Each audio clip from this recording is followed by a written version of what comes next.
So we're here in Indiana. Yes. How has the Global Entrepreneurship Conference been for you? Oh, it's been amazing. Like, it's such a big difference from the conferences that I'm used to going to in England, or like, your local kind of network, a bit of your regional and maybe a bit of your national, but this is totally global. Yeah, it's much bigger scale, right? Bigger scale, bigger conversations, lots of difference in terms of cultural, like little nuances, lots of commonality, but listening out for that sort of difference and where there might be gaps, to serve that solution, or offer something that maybe I've done before, or someone that's done something before and you can put them in touch. So there's been a lot of, like, I've got a long list of things to send to people, and that's a good sign. It's been a good Well, conference. that's what it's about. Like it's Global Entrepreneurship Network. So I think Oh yeah. that's definitely something I picked up on is I guess the emphasis on connecting and the emphasis on sharing. And I think the scale is a different thing though, because doing that at scale, you're talking to people in Latin America, Australia, South Africa, wherever it might 100%. be, and it's really interesting just to get the different perspectives. I was saying to someone else there that it's one of the few conferences that is called an international or global conferences that I felt lives up to that name. Oh, 100%. And then some. And I think being in Indianapolis as well, with their sort of scope in terms of their university ecosystem and business development system, it's going to be natural, I think, for any of us to think about what we've got in place in our home cities or places that we've lived and worked in the past. And you do a comparison, don't you? And like, just I think the openness of people to talk about like, what you're doing, where you're from, and um, as we were both at Startup Hire, weren't we? It was like great to be amongst our peers and Very different. Yeah. adjunct kind of people like ourselves who, like, we go into universities, we serve that sort of ecosystem around higher education and beyond. But here it's just like not random people, because obviously we're here for a shared purpose, but the different types of people, and the sort of multitude of activities that people are doing. Like, I'm someone that does a lot of things, and in some places people are like, well, why? I don't really get that. But here it's like, oh, you do like 10 different things. Oh, I only do 5. Oh That's, my God. yeah. Like, yeah. This idea of wearing multiple hats is like I found my tribe. It's like Yeah, yeah. Oh, and you don't have to explain yourself. no, Like, it's just, oh, you do that as well. Oh, yeah, other thing. And it's almost, it's just understood that you're going to do something else. totally, yeah. And you mentioned we were chatting earlier about like proximity, so that has a lot to do with scale, Yes. right? And how that differs. And you did some interesting points. I think is that you said you'd picked up on just that proximity thing and Proximity is really interesting, isn't it? Because actually there's a big old thing around entrepreneurship and living that laptop lifestyle, and hey, you can live and work anywhere. But the thing is, whether you're like a homebody and you like working from your home, or you're going to go to Thailand or go and work somewhere in Europe or on a beach or whatever, you're not necessarily in proximity to the people who will go, how are you? Oh, you're having a coffee. Like, a lot that works in the workplace, because neither being an entrepreneur or being on workforce is a good or bad thing. There's a lot of things that happen in the corridors, by water coolers. And that's the bit that I really picked up on yesterday. Someone was talking in a startup session, and it was pan-American, pan-Europe, global really, about how they've worked out it's about 100 meters of proximity, that if we're in a co-working space and we're around each other, you might not always be and I might not be, that we will more likely accelerate what we're doing well, in that relationship. And if it goes to 700 meters of distance, nothing's going to happen. Well, and that's really interesting. And I've been sitting with my own kind of co-work conundrum, like, because I'm moving between Liverpool and London a lot, and it's like, where do I want to sit? And it is really interesting, like, where are those places that you're going to sit, I can sit, where I can add value, but there's going to be value added to me. So it's kind of got me thinking. yeah, that's really interesting actually, because I was having another conversation with a property owner that they have business centers, working Yes. spaces as well, and it was all about how do you add value beyond property, So I mean, 100%. It's not just an asset of value. Like, here we are in this podcast studio, you could measure its square footage and say, hey, look, this is like prime real estate. But like, if there's no one else in the building, or like, because I know Bernie Mitchell really well, with he does a co-working values podcast. It's really worth checking out. mm, And like, there's co-working, or you're in a building where there's other people working but the doors are shut. Like that's a different set of tenancies, and that can work if there's people in those tenants office who do interact with you. But actually, if those tenants move and then you're sitting in that co-working space and there's no other kind of footfall around, because that's where the movement happens, isn't it? Totally. And understanding of what's in the building. And so there's a real kind of call to action for people who set up co-working spaces to really ask yourself, can you offer that to entrepreneurs, or are you just looking for rental income? And if you're looking for rental income, don't do co-working. Offer offer spaces Yeah. for more established businesses who have teams. Like, actually discourage solo entrepreneurs for renting unless they come up with 2 or 3 other people, They'd because be even they're more out there. isolated, couldn't they? Absolutely. Could it be even more isolated in the in the wrong environment? If that's fascinating that 100 meters is it? Yeah. Like that's really interesting. And Or it, maybe was it 10? I mean, like, I'll have to look back through my notes, yeah, but I think 10 felt like it was too close. But it's this idea of like thinking strategically around, and I think it goes back to the university ecosystem. So many universities are very blessed with having like the floor space to encourage students and graduates to work alongside each other when they're building student ventures or just having ideas, idea labs, venture studios, startup hubs. But then the addition of like externals when they bring, like, I was blessed with an entrepreneur in resident contract, and I negotiated a desk within the startup hub.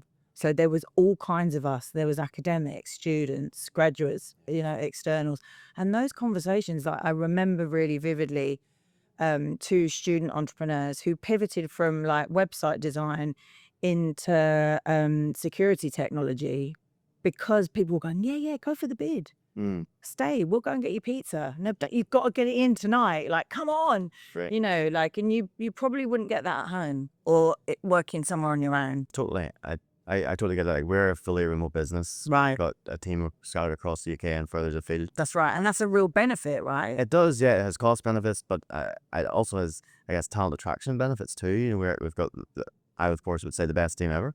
As is mine. Specialists in what they do. So, yeah, it's interesting. If you allow me to geek out a little bit, just when you mentioned startup community. So at Brad Feld, just were you in the Brad Feld talk? Ah, yes. Yeah.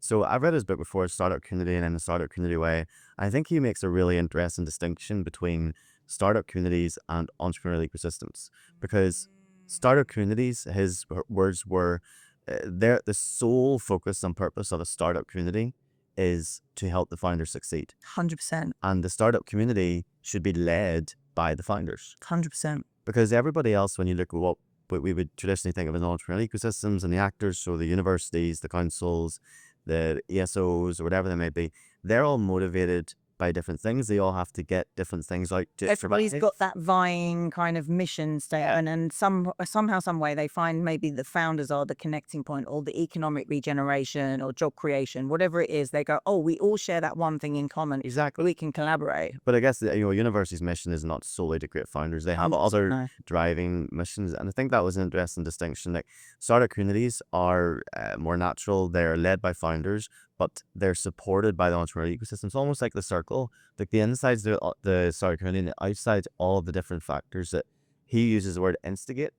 Yes, and I think that's the thing, because actually quite a lot of the larger players across the globe they have got the resource allocation to like hydroponically take over large spaces and fill it with the equipment, the people, the best minds. That's almost like entrepreneurship on hydroponics. And then there's the more informal economy where many people might start, and you meet at a network and someone says, oh, we found this space. Do you want to take a desk? Okay, yeah. Oh, like, we'll put you in touch with Chamber of Commerce. There's a lot more of that type of business development going on outside or in parallel to the university ecosystems, which, a lot of people haven't been to university. A lot of people then find out that universities are maybe funding a program that they've signed up to. They're, I don't know, a European funding. They're signing the paper. They're like, oh, well, that university's put this on through a partnership with a growth hub or a LEP. Oh, what is that? I don't even know what that is. So I think it's making sure that, like you use the circle analogy, that all the players know the roles that they can play. And Totally. something else that's really stood out for me, so my sort of words I'm taking back, is permeability and osmosis. So versus this sort of gate kept, door shut, you can only come in if you're of a certain level of valuation of company, or you work in Meditech or that kind of thing. Is how does a permeability happen and allow for those people who at first might look like, oh, I've got a small thing I'm doing on Etsy around my kids.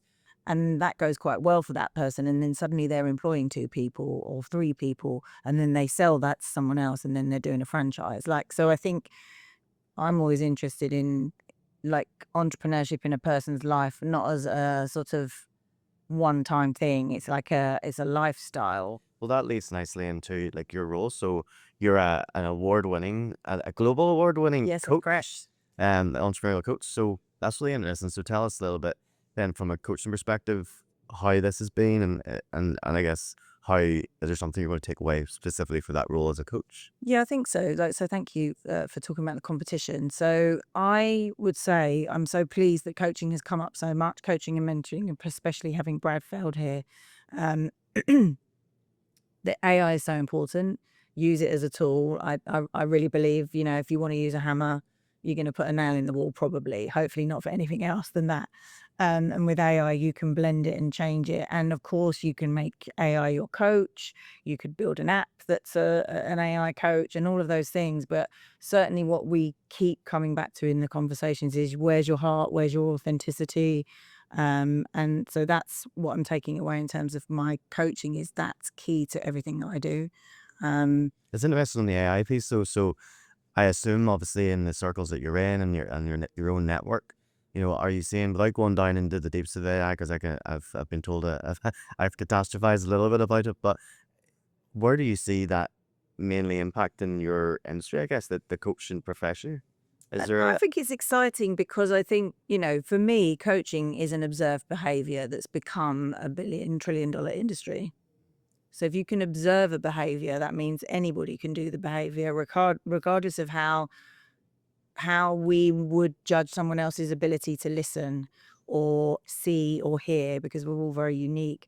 I'm excited that most of my clients are neurodiverse and many of them are using it as a sort of emotional intelligence checker. Um, and so that's a nuance that I wouldn't have thought to use it for. I'm looking at it maybe from a productivity or thinking of new ideas that I haven't had before or putting in my old work and seeing if there's new ways that I can come up with like product or um and ultimately I do believe, I've done coaching sessions on a chat like a chat role behind a firewall on an Amazon platform and picked up huge nuance from someone I'd never met personally and just read something about. And that's a particular skill that I've gained. yeah So who's to say that AI wouldn't also then be able to develop that? And are we going to be like something like 9.2 billion people by 2050? I think there's room for all different ways to be coached. mm, I'm only one person, so yeah maybe I need to make a version of me that people can take out like a library card, yeah and then will I always want to do coaching or do I want to do other things? So I think it's exciting to remember we're human and I didn't, but and we sort of do, I sort of do make AI every time I use it, unless I use a platform where my prompts are kept as my own and not fed in to build the overall system. And I think maybe it was us, we were talking about this idea of it's called artificial intelligence. Why is it called artificial intelligence? Is that just because the people that made it want to feel like good about themselves? And so, what do we understand as intelligence? And one of the biggest gifts that I think we all have to a lesser or greater degree is emotional intelligence yeah and nonverbal intelligence. And that's where coaching really comes into its own. And so, my game plan would be that everybody in the world knows how to use coaching. So maybe that's how AI comes into play. We're talking about, many places in some countries legislating for entrepreneurship being put into the curriculum and in like early years teaching parents. What if coaching was put in so that we know when we go and get a job somewhere, virtually or otherwise, if a company says we're a culture of like continuous feedback and we've got a policy of how to handle dispute, it's a given that that's going to happen. yeah. It's very interesting. I think that's a really nice spot to close things up on because it aligns very nicely with what Mark Cuban had said yesterday, which is the traits of AI the traits of our traits that cannot be replicated were empathy and trust, Yes. and trust in particular. And obviously in the world that we're in now, we can hardly trust what we see anymore. So Yes. that trust that you have with a human, with a coach, is definitely something that's very, very hard to replicate. 100%. And I think what entrepreneurship is about is developing that trust in your ideas and yourself. And coaches can help with that, but also other tools can as well. Anna, thanks for your chat. No worries. Enjoy the rest of GEC. Yeah.